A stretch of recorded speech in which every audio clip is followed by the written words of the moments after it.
Comienza A las Fuentes de la Fe en Tierra Santa, un programa dirigido por el padre Francesco Voltaggio.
Queridos amigos de Radio María, hola a todos.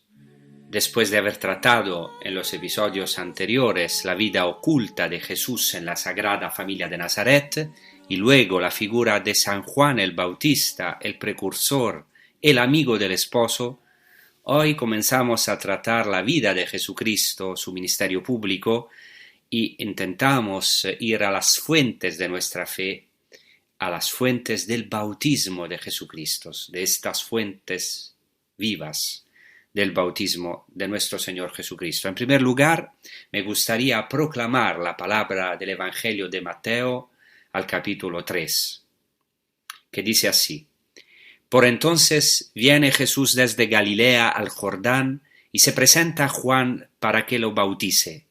Pero Juan intentaba disuadirlo, diciéndole: ¿Soy yo el que necesito que tú me bautices y tú acudes a mí? Jesús le contestó: Déjalo ahora, conviene que así cumplamos toda justicia. Entonces Juan se lo permitió. Apenas se bautizó Jesús, salió del agua, se abrieron los cielos y vio que el Espíritu de Dios bajaba como una paloma y se posaba sobre él. Y vino una voz de los cielos que decía: Este es mi Hijo amado, en quien me complazco. El escenario de este acontecimiento, de este misterio maravilloso del santo bautismo, es la región del Jordán, en particular el desierto de Judá. Quizá algunos de vosotros lo habéis visitado, el lugar del bautismo de Jesucristo, que puede visitarse tanto desde el lado israelí-palestino, se llama Qasr al-Yahud, es decir, en árabe el castillo de los judíos, o también se puede visitar desde el lado jordano, de la Jordania, y allá el lugar se llama en árabe al-Maghtas, el lugar de la inmersión del bautismo de Jesucristo. Y algunos de los descubrimientos arqueológicos más importantes se hicieron allí a finales del siglo XX, alrededor de los años 90, gracias a un gran arqueólogo, un padre franciscano, al que me gustaría recordar aquí, porque falleció en 2008 y también fue mi profesor de arqueología y hizo algunos descubrimientos muy importantes, que se llamaba Michele Piccirillo. Él encontró antiguas iglesias bizantinas dedicadas a Elías el profeta y también al lugar del bautismo de Jesucristo, con maravillosos mosaicos, y hay testimonios literarios sobre este lugar. Por ejemplo, también hay el testimonio del mosaico de Madaba, que es un mosaico encontrado en Jordania, en Madaba, y es el mapa más antiguo de los lugares santos. En esta mapa de los lugares santos está también signado este lugar del bautismo de Jesús, porque los antiguos peregrinos se iban a venerar el acontecimiento del bautismo de Jesús precisamente en este lugar.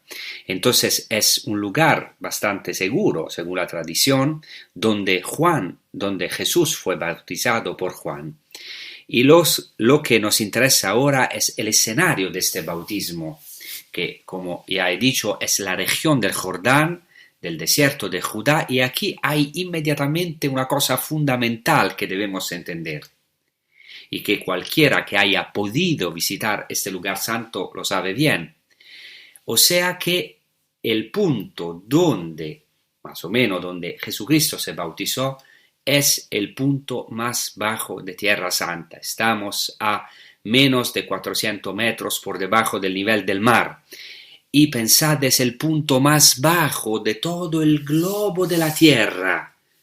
Y es muy interesante que en hebreo la palabra Jordán, en hebreo Yarden, significa descenso, y de hecho viene de una raíz hebrea, yarad, que significa descender. Entonces, en hebreo, Jordán se dice Yarden, es precisamente el lugar del descenso, porque el río Jordán desciende desde las fuentes del Jordán que están en el norte, en Galilea, y desciende precisamente a través del lago de Tiberíades hasta al Mar Muerto, al punto más bajo de la tierra.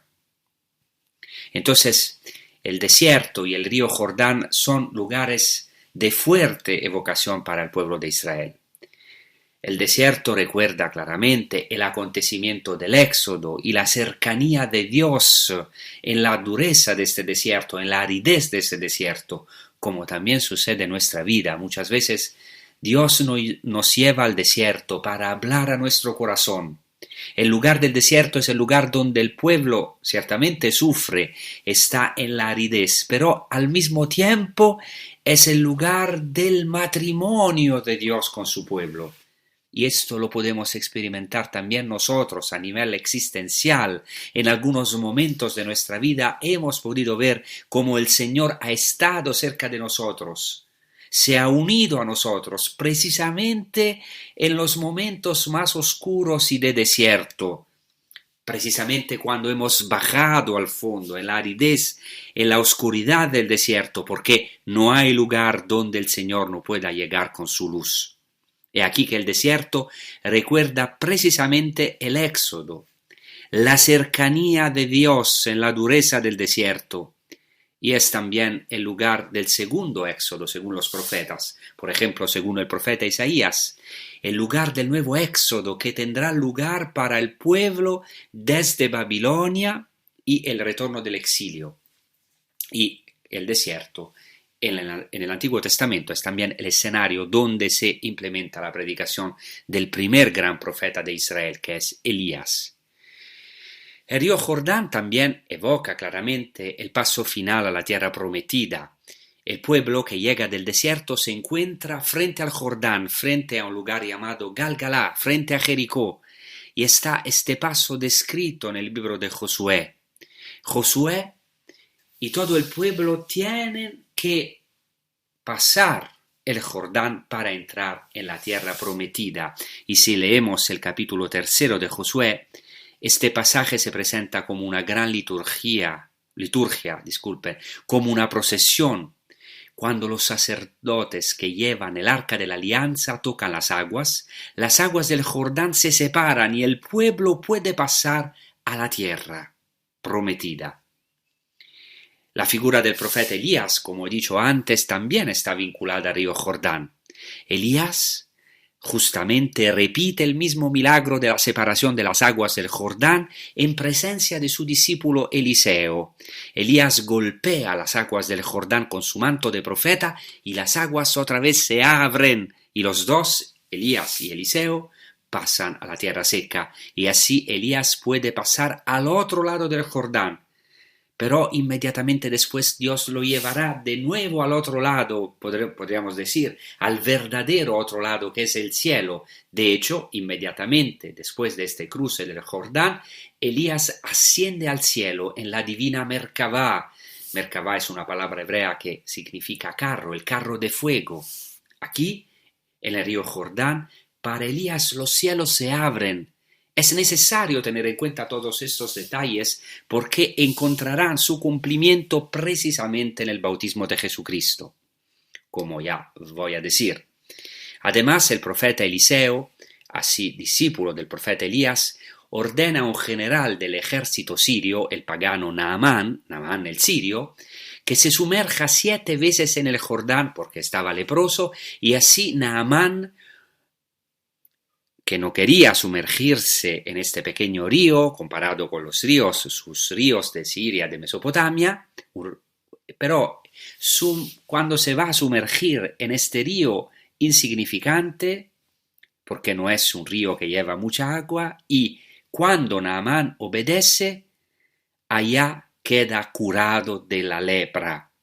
Dice la palabra de Dios que su carne vuelve a ser joven como la carne de un jovencito.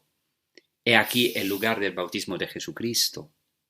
Y los acontecimientos del Antiguo Testamento que están ligados a este lugar son muy importantes. Por eso he querido hablar de estos signos del Antiguo Testamento. Aún hoy multitudes y multitudes de peregrinos van al río Jordán,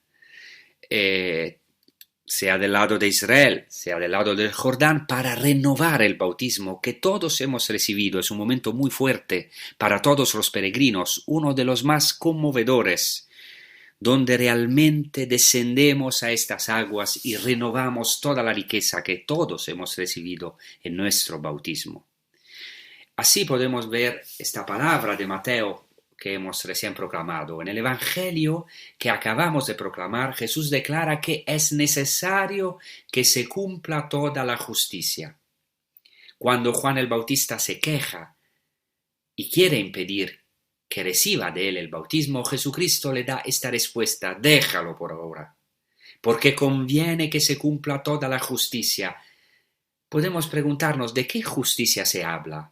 Bien, tenemos que entender que este término griego en el Evangelio de Mateo, en griego dikaiosune, es un término fundamental en Mateo. Se utiliza muchas veces, sobre todo en el Sermón de la Montaña, donde, por ejemplo, Jesucristo dice a sus discípulos y a la multitud: si vuestra justicia no supera la de los escribas y fariseos, no entraréis en el reino de los cielos. Jesucristo en el Sermón de la Montaña, que es el corazón del cristianismo, que es la imagen del hombre nuevo, muestra lo que es la verdadera justicia. Según Jesucristo, la verdadera justicia es el amor a los enemigos, y esto es muy claro. Este es el corazón del Sermón de la Montaña, la verdadera justicia, la justicia superior que supera la de los escribas y fariseos y todos los hombres, por cuanto religiosos sean. He aquí que la justicia que Jesucristo, el Hijo de Dios, viene a cumplir no es una justicia humana, es la justicia de la cruz, que no se resiste al mal, sino que toma sobre sí los pecados de los demás. Jesús es así el Cordero, el verdadero Cordero que carga con el pecado del mundo, ya que en este mismo lugar del bautismo, Juan el Bautista dirá esta frase maravillosa: he aquí el Cordero de Dios que lleva el pecado del mundo. O sea, he aquí el justo, he aquí el Cordero, he aquí la verdadera justicia. Él que tomó sobre sí todos nuestros pecados, el único que no pudo resistir a los malvados, o que no quiso resistir a los malvados, que pudo cumplir esta palabra, y que nosotros también podemos cumplir en él esta palabra de amor a nuestros enemigos. Podemos entonces ver la escena en este desierto, en el punto más bajo de la tierra, en este lugar árido, que es también un lugar con mucha salinidad, por lo tanto realmente muerto porque está muy cerca del Mar Muerto. En este lugar del desierto árido, Jesucristo se alineó, se puso en la cola con los pecadores, se alineó con la multitud de pecadores, él sin pecado. Y de hecho el Evangelio de Lucas señala un detalle que quizás para muchos es mínimo, pero para mí es esencial, que después de que toda la gente se bautizó, es decir, después de que la multitud se bautizó, entonces Jesús también bajó a esas aguas. Eso significa que Jesucristo se puso en la fila con los pecadores, con la multitud de pecadores. Y para mí la primera cosa maravillosa, la primera buena noticia de este Evangelio es que Dios mismo, que bajó del cielo y se encarnó en Jesús, Dios mismo se pone en la fila con los pecadores. Allí todos hemos experimentado lo difícil que nos resulta muchas veces ponernos en la cola, con la gente corriente, hacer cola. Aquí Jesucristo se pone a la altura de los pecadores, Él que está libre de todo pecado. Y por eso ahora vamos meditando con un canto católico de Alex Vela, que habla justamente de este maravilloso misterio del bautizo de Jesús en el río Jordán.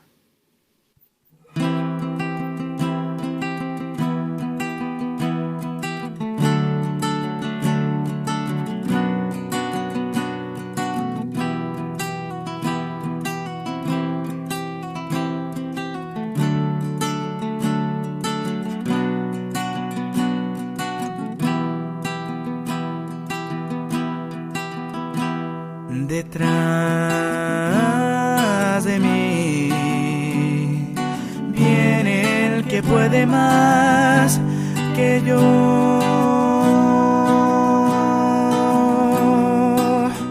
al que yo no merezco agacharme y mirarlo a los ojos, tocando sus pies.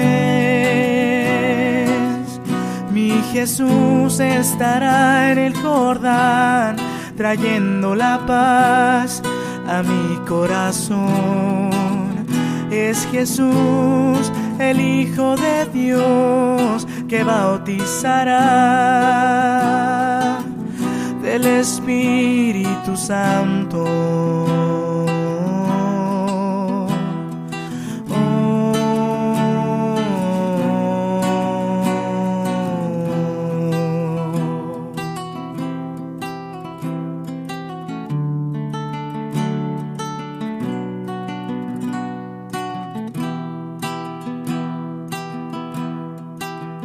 Desde Nazaret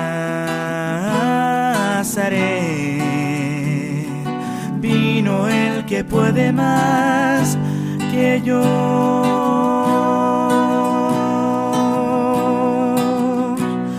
Una voz del cielo surgió y resplandeció, bañando mi piel. Este es mi Hijo amado y será para siempre tu Dios y tu adoración. Tú bautizas con agua. Otro elemento estupendo es que Jesucristo desciende al punto más bajo de la tierra. Estamos hablando del misterio, estamos intentando ir a las fuentes del bautismo de Jesucristo. Jesucristo desciende al punto más bajo de la tierra. Él, aunque está sin pecado, se hace, como dice San Pablo, pecado por nosotros. Es decir, toma sobre sí la ignominia del pecado, la vergüenza del pecado, aunque Él está totalmente sin pecado. Aquí en el río Jordán, Él, el Santo, se sumerge en las aguas del Jordán y las santifica por nosotros, y nos santifica, y santifica estas aguas en las que todos nosotros hemos sido sumergidos, y así hemos podido participar plenamente en el misterio pascual de Cristo, en su muerte y resurrección, habiendo descendido con Él a las profundidades de estas aguas, a las profundidades de la muerte. Estamos, como dice San Pablo, crucificados con Él, habiendo sido consepultados con Él en las aguas del bautismo, pero hemos también resucitado junto a Él, con Jesucristo. Aquí, ahora, en este punto, me gustaría referirme a algunas cosas que hemos visto en los episodios pasados. Hemos dicho que en la época de Jesús había varios personajes que vivían en el desierto, que se fueron a vivir en el desierto, y para estos personajes los bautismos, es decir, las inmersiones en el agua viva, eran ya de gran importancia. Me gustaría recordar esto para subrayar la continuidad de Jesucristo con el judaísmo, con estos personajes, pero también la novedad absoluta que aporta tanto Juan el Bautista primero como aún más, y en el pleno cumplimiento Jesucristo, con su bautismo. Estos personajes judíos que vivían en el desierto, para ellos los bautismos, las inmersiones, los baños de purificación, que en hebreo se llaman mikvaot, eran de gran importancia. Y esos personajes causaban gran fascinación entre los judíos de la época de Jesús y también entre muchos paganos y pecadores. Tenemos testimonio de ello. Por ejemplo, el gran historiador judío de la época de Jesucristo, Flavio Josefo, en el libro 18 de su monumental obra Antigüedades Judías, habla de Juan el Bautista. Ya hemos recordado este texto en episodios anteriores, pero merece la pena recordar aquí algunas frases. Flavio Josefo nos dice que Juan el Bautista invitó a los judíos a participar en el bautismo, que significa inmersión, con la condición de que cultivaran la virtud y practicaran la justicia entre ellos y la piedad hacia Dios. O sea, Josefo es un testimonio de que Juan el Bautista es una figura histórica y menciona no solo el bautismo, sino también los sentimientos, o mejor dicho, las obras que debían hacer los que iban a ser bautizados por él. Ellos debían practicar ya obras de justicia. El mismo Josefo, Flavio, en otra obra, en su autobiografía, en el libro de su vida, dice que vivió 3 años en el desierto como discípulo de un hombre que se llamaba Banno. Y Josefo Flavio dice que Banno vivía en el desierto usando como ropa lo que los árboles se le ofrecían y como alimento lo que la tierra producía espontáneamente, y que se bañaba varias veces al día y a la noche en agua fría para purificarse. Entonces, estos personajes se ponían tras las huellas de Elías y Eliseo, que sabemos que tuvieron el río Jordán y el desierto de Judea como escenario principal de su ministerio profético. Y sabemos que estos personajes de los tiempos de Jesús, al igual que Elías y Eliseo, tenían una vestimenta particular y una comida particular, y daban importancia, al igual que Juan el Bautista, a esta comida particular. Sabemos que Juan el Bautista se alimentaba de langostas y miel silvestre, como nos dicen los evangelios. Y daban importancia también a las inmersiones, a estos bautismos de purificación en el agua, que en hebreo se llaman mikvaot. Y entonces muchas familias, muchos jóvenes de familias importantes, nobles también, se vieron atraídos. No olvidemos que el mismo Flavio Josefo, que era un joven prometedor que provenía de una familia sacerdotal, se fue donde Banno.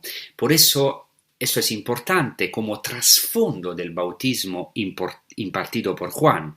Hay similitudes, pero evidentemente el bautismo de Juan es una novedad respecto a sus antecedentes, precisamente porque es una preparación para el bautismo de fuego, para la llegada del Mesías, que tendrá que realizar este bautismo en el Espíritu Santo. También Flavio Josefo nos atestigua en varios pasajes de sus obras cómo en la época de Jesús el desierto se había convertido en un lugar podemos decir, muy vivaz, de evolución, o sea, donde vivían varios personajes mesiánicos. O sea, en el desierto se esperaba la revelación del Mesías en la época de Jesús. Pensad que Josefo, en su libro de Antigüedades Judaicas, en el libro 20 nos dice así: impostores y engañadores persuadieron a la multitud para que le siguieran al desierto. Es decir, había varios personajes, además de Juan el Bautista, también había impostores, hombres engañosos y otros personajes que atraían a las multitudes al desierto. O sea, ¿qué quiero decir? Quiero decir que había un fermento, se esperaba al Mesías, el Mesías iba a ser revelado en el desierto.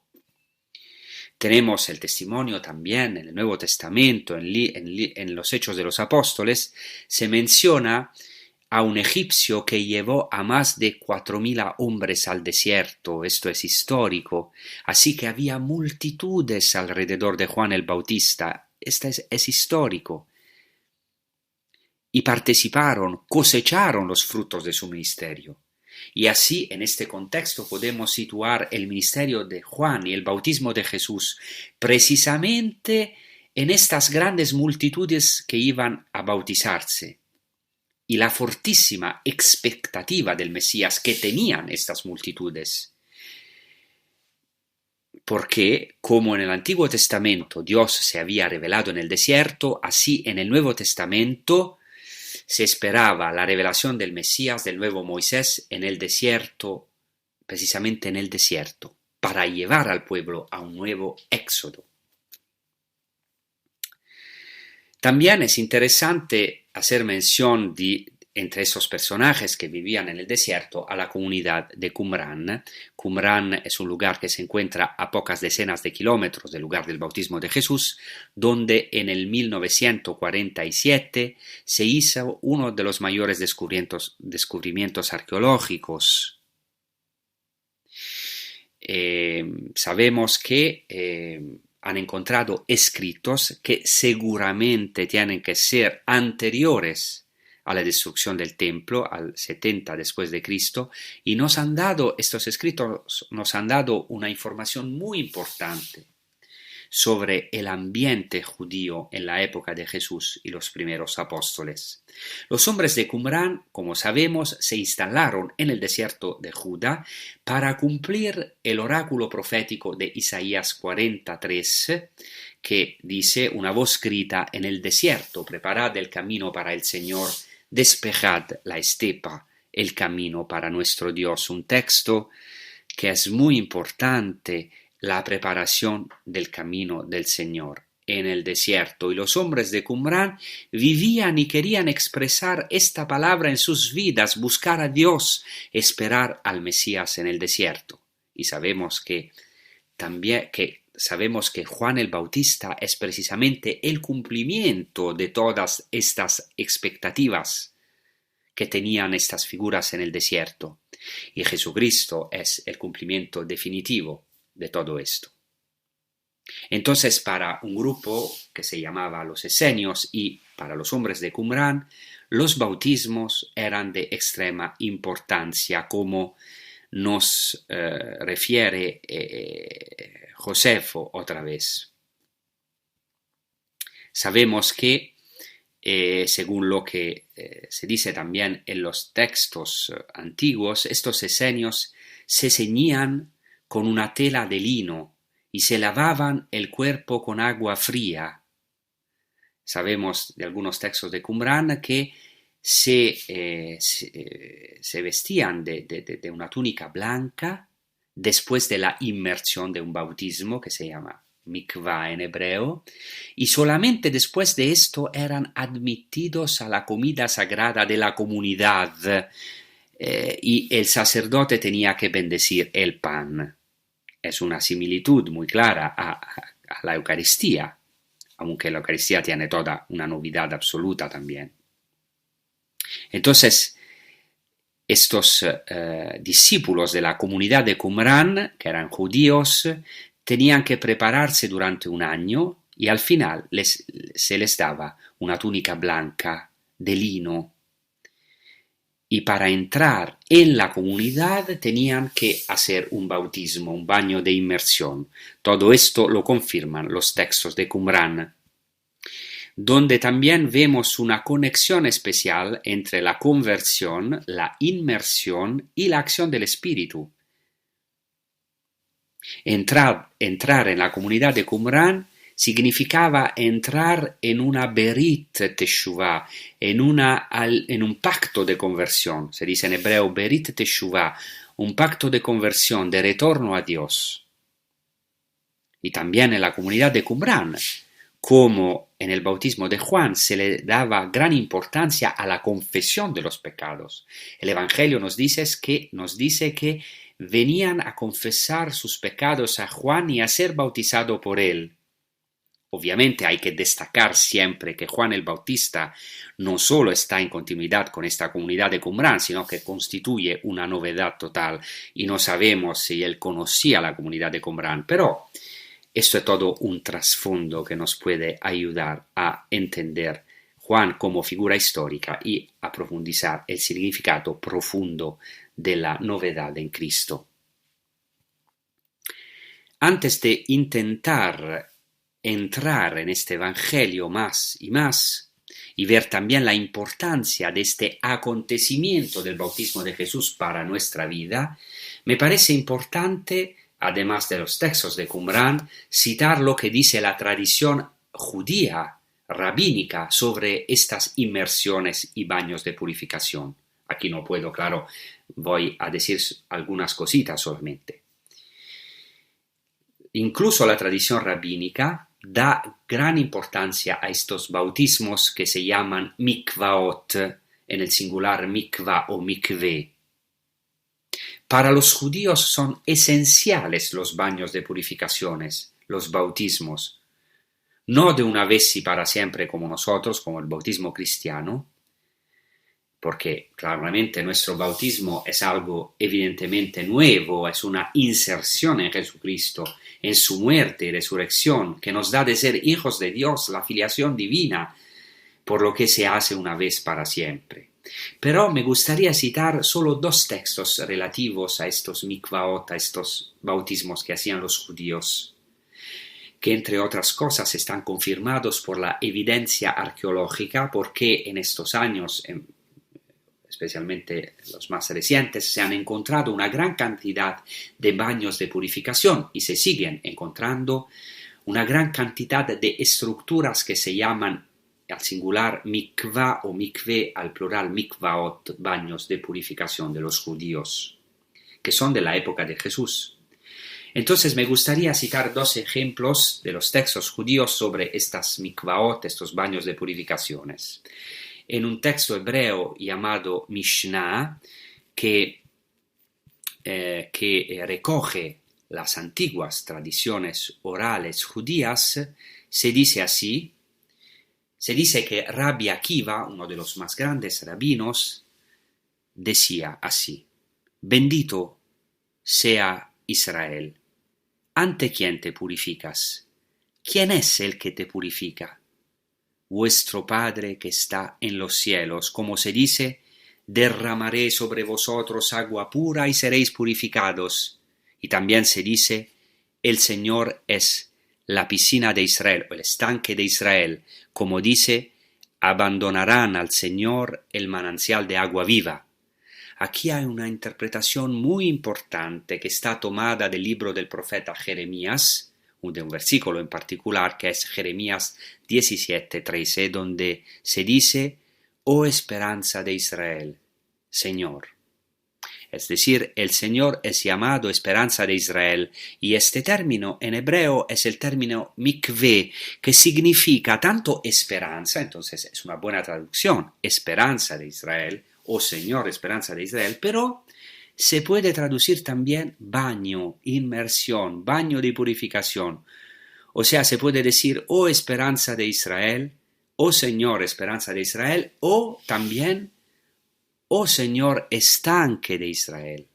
Y luego el texto de Jeremías dice, los que te abandonan serán confundidos, los que se apartan de ti serán escritos en el polvo, porque han abandonado al Señor, la fuente de agua viva. Porque estos bautismos, estas mikvaot, tenían que ser hechas en fuentes de agua viva, es decir, agua de manantial o agua de lluvia. Y aquí el Señor es llamado la piscina de Israel, el estanque de Israel, la fuente de agua viva. Un texto similar se encuentra en el Talmud de Jerusalén, donde se dice, el Señor es la piscina de Israel. Es el estanque de Israel.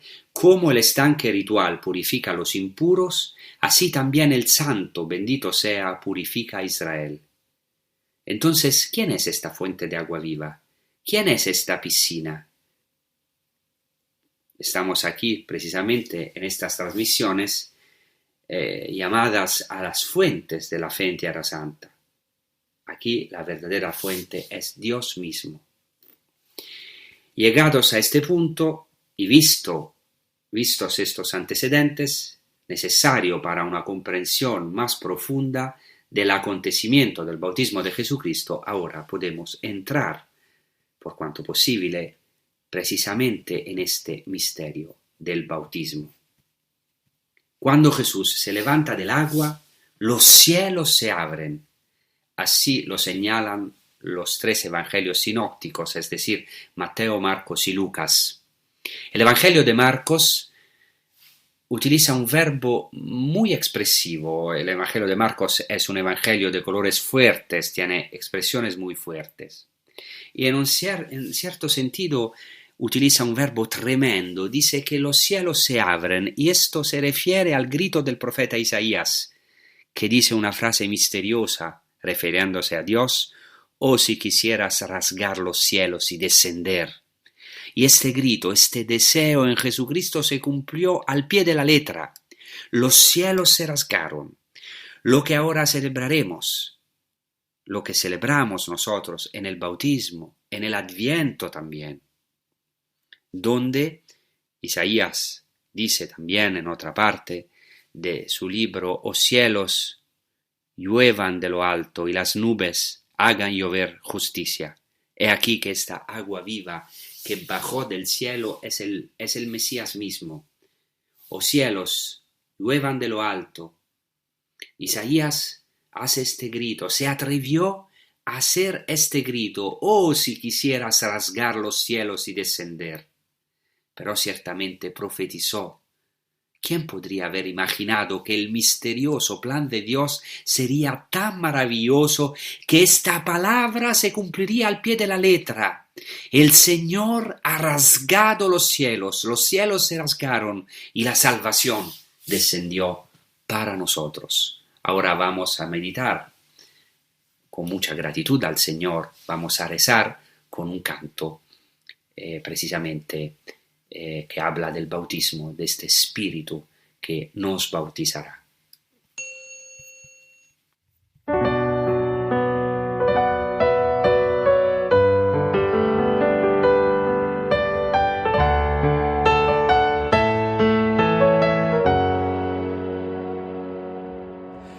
Vino una voz del cielo y se oyó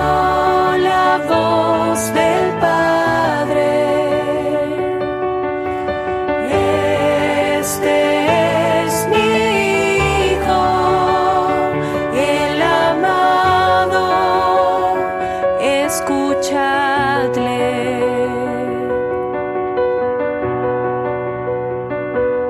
A la orilla del Jordán, con bautiza Juan, pero el que viene atrás con su Espíritu nos bautizará. Vino una voz del cielo y se oyó la voz del Padre.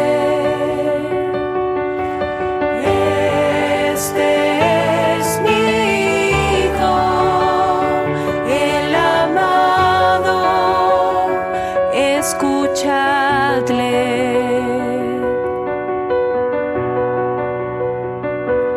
El cielo se ha de romper y entre las nubes se ve como paloma viene el Espíritu sobre él. Vino una voz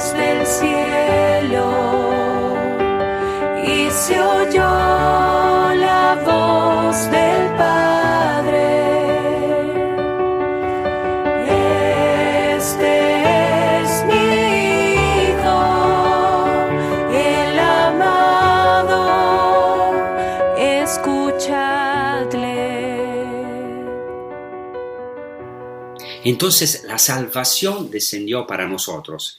En hebreo salvación se dice Yeshua, y el nombre Yeshua, Jesús, viene de esta misma palabra, Yeshua. Y para nosotros la salvación bajó de los cielos cuando los cielos se rasgaron. Y esto claramente ocurrió en la encarnación, pero también en el bautismo de Jesucristo, porque cuando Jesús desciende al agua, sale después del agua del Jordán y los cielos se rasgan, los cielos se abren. Ahora hay un nuevo pasaje, y ya no a una tierra material como el pueblo del Antiguo Testamento en el libro de Josué. Hemos dicho que Josué, junto con el pueblo y los sacerdotes, cuando traen el arca de la alianza, sucede este increíble acontecimiento, este milagro de que las aguas del Jordán se separen. Ahora hay un nuevo Josué. El nombre Josué y Jesús son el mismo nombre. Yeshua, Jesús, Yehoshua, Josué. Prácticamente son el mismo nombre en griego, Jesús. El griego Jesús traduce tanto Josué como Jesús en el Antiguo Testamento griego. No es una casualidad, porque ahora el Señor nos da un nuevo Josué. Fue Josué quien condujo al pueblo a la tierra prometida.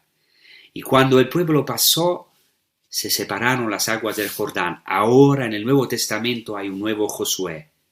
Cuando Jesús baja y pone sus santísimos pies en las aguas del río, las aguas del río no se abren como en el Antiguo Testamento, como fue el caso al paso de Josué y del pueblo, pero ahora cuando el nuevo Josué pone sus santísimos pies en el agua del Jordán, o sea, cuando el santo, la arca de la alianza, la plenitud de Dios, baja río Jordán, ahora se abren los cielos.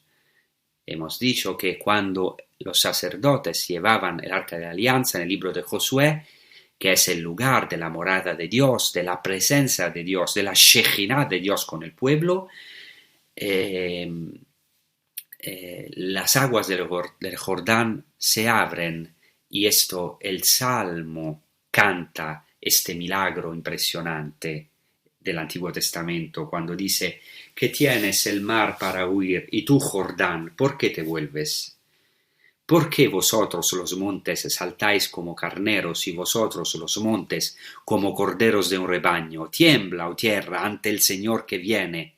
El Señor viene en el arca de la alianza en el Antiguo Testamento, y se abren las aguas del Jordán. Ahora, cuando desciende el nuevo Josué, Jesús, Yeshua, y desciende el Santo de los Santos en las aguas del Jordán, no se abren ya las aguas, sino que se abren los cielos. Es decir, Jesucristo abre el camino, nos abre el camino a la verdadera tierra prometida, nos revela lo que es la verdadera tierra, que no es la tierra material. Cuántas guerras, cuántos conflictos para esta tierra material. La verdadera tierra prometida es el reino de los cielos. Hemos visto que esto también fue prefigurado en el momento final de la vida del profeta Elías. Ya hemos dicho que el profeta Elías, antes de su muerte, después de haber abierto el río con su manto y haber pasado a la otra orilla del río, va a la verdadera otra orilla, es decir, es transportado al cielo en la Merkabá, en el carro de fuego divino, y en ese momento los cielos se abrieron para él, y ahora en el Nuevo Testamento, en Jesús, los cielos se abren para todos nosotros. He aquí la buena noticia. Para nosotros el cielo está abierto, porque es la misma Merkabá, es decir, el mismo carro de Dios. Sabemos que la Merkabá es el trono de Dios, el carro de fuego divino. Ahora el mismo Dios desciende a la tierra y llena toda la tierra con su plenitud. Aquí hay un elemento de gran importancia en la antigua tradición judeo-cristiana. San Pablo también lo dice, porque En la tradición judeocristiana, Jesucristo es llamado también la plérosis, que en griego significa la plenitud. Es la plenitud de los mundos, la plenitud de todas las cosas. Por supuesto, podríamos decir que ya la tierra está llena de la gloria de Dios, de su amor, de su belleza. La creación está llena de la gloria de Dios, pero, como dice San Pablo, ahora Dios en la encarnación llena todas las cosas en Jesucristo. Ahora en la Biblia hay otro personaje que vio los cielos abiertos, que me gustaría mencionar, que es el profeta Ezequiel. Ezequiel, cuando está con el pueblo en el exilio, lejos del templo, lejos de la tierra prometida, a orillas del río Quebar, como él mismo dice al principio del libro de Ezequiel, él ve los cielos abiertos. Así lo dice el mismo principio del profeta Ezequiel: los cielos se abrieron y tuve visiones divinas, dice Ezequiel. Entonces Ezequiel tiene la visión de la Merkabá, aunque no se llama así, pero del carro de fuego divino, que hemos dicho que es en definitiva el trono de Dios, o sea, su gloria. Evidentemente no son imágenes fáciles de interpretar. Pensad que este texto en la tradición judía tiene que ser explicado de forma iniciática por el rabino a los discípulos para evitar peligrosos errores. Pero en este texto se dice que es impresionante lo que se dice que el carro divino, sobre este carro divino, la Merkabá, hay un trono y allá aparece una figura con rasgos humanos. Claramente es Dios. En el trono divino está una figura con rasgos humanos. Es una clara profecía de Jesucristo. En la tradición judía también hay otra figura que ha visto los cielos abiertos, que ha visto la gloria de Dios, que es Isaac. Ya otras veces he hablado de esto, no voy a repetir, pero cuando Isaac, según la tradición judía, se ofrece para el sacrificio, para ser atado, como se dice en hebreo, en su akedah, en su atadura, cuando no resiste al mal, entonces se abren para él los cielos, como también sucede con San Esteban, que cuando no resiste al mal, entonces, y se ofrece al martirio, entonces él ve los cielos abiertos. Y todo esto verdaderamente en Jesucristo se cumple, esta justicia de ofrecerse a la muerte, al martirio. Entonces ahora tenemos que fijar nuestra atención a lo que dice el Evangelio, que los cielos se abren y el Espíritu de Dios desciende como una paloma del cielo. Y esto retoma el principio mismo de la Biblia. En el relato de la creación, el libro de la Génesis, se dice que el Espíritu de Dios se cernía sobre las aguas. Este verbo en hebreo, este término es merajefet, que viene de un verbo que se relaciona precisamente con el cernirse o cernirse de las aves. Entonces, ahora vamos a escuchar un maravilloso himno cristiano, que es la Ode 24 de Salomón, musicada y ejecutada por Kiko Argüello, que se titula La paloma voló. La paloma voló sobre la cabeza del Señor y salmodió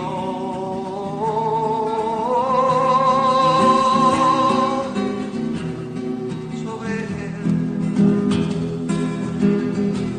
El Señor mostró el diseño de su amor,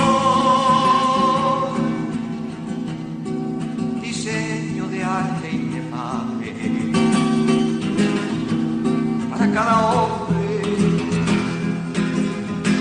La paloma voló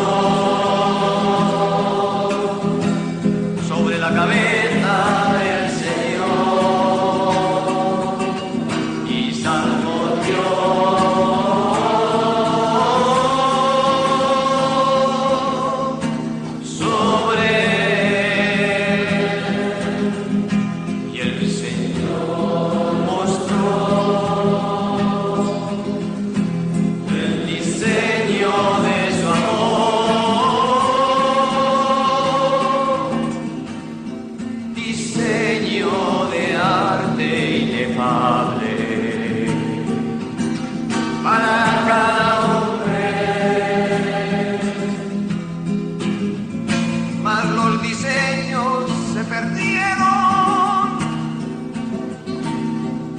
y lloraban los ángeles del cielo. Los diseños de aquellos que no quisieron seguir la verdad que había en él. Porque el Señor ha mostrado su camino y ha dado a aquellos que lo siguen la gracia de su santidad.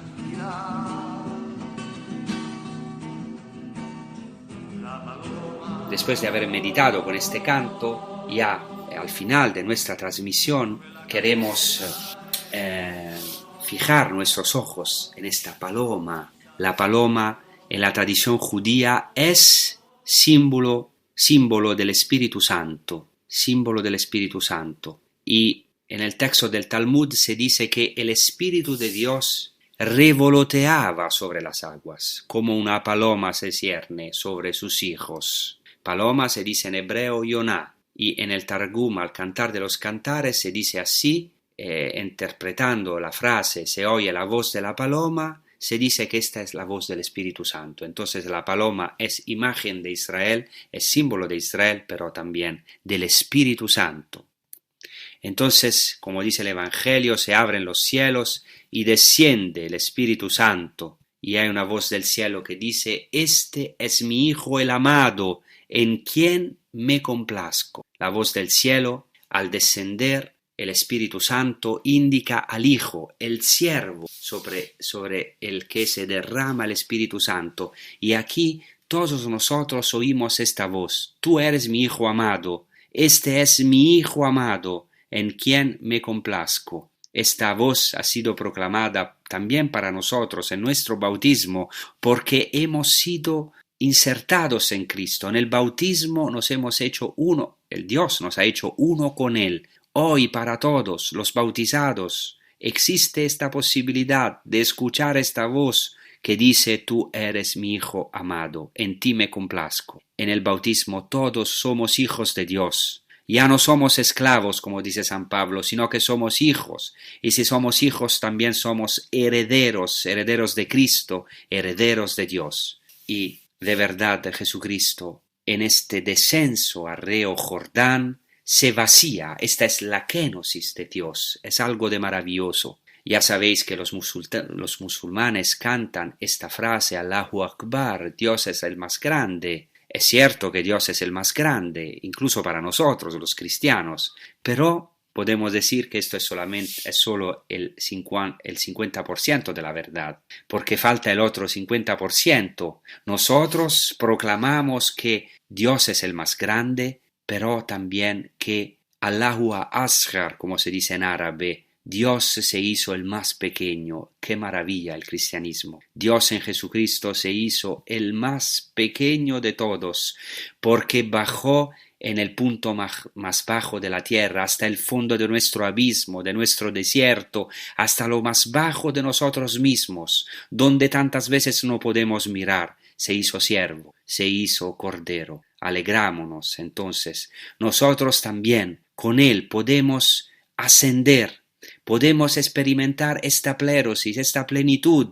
Podemos de verdad, descendiendo Jesucristo a las profundidades del mundo, nos ha dicho que ahora estamos hechos para el cielo, para ver el cielo abierto. Para nosotros los cristianos no hay otro camino. Estamos llamados a vivir claramente aquí en esta tierra, pero ya se anticipa en este mundo para nosotros esta realidad, que los cielos están abiertos para nosotros. Podemos ver a nuestro verdadero oriente. Nuestro verdadero oriente es Cristo, que nos espera en el cielo. Nuestro destino es la vida eterna. He aquí que no moriremos, porque Cristo descendió hasta al punto más bajo de nosotros y resucitó de las aguas, ascendió al cielo para abrirnos un camino eterno, un camino de salvación. Muchas gracias y os deseo una buena prosecución con los programas de Radio María. Hasta la próxima. Gracias.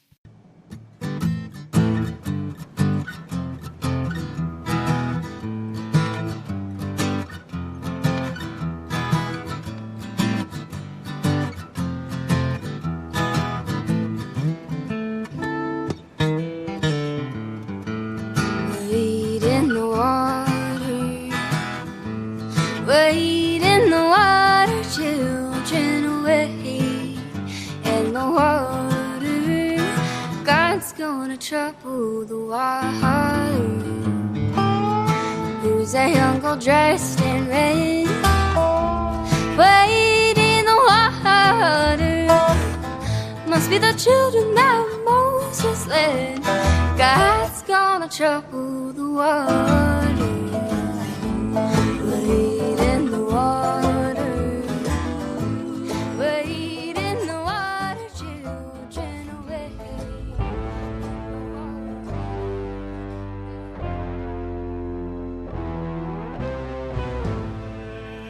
Y así concluye A las fuentes de la fe en Tierra Santa, con el padre Francesco Voltaggio.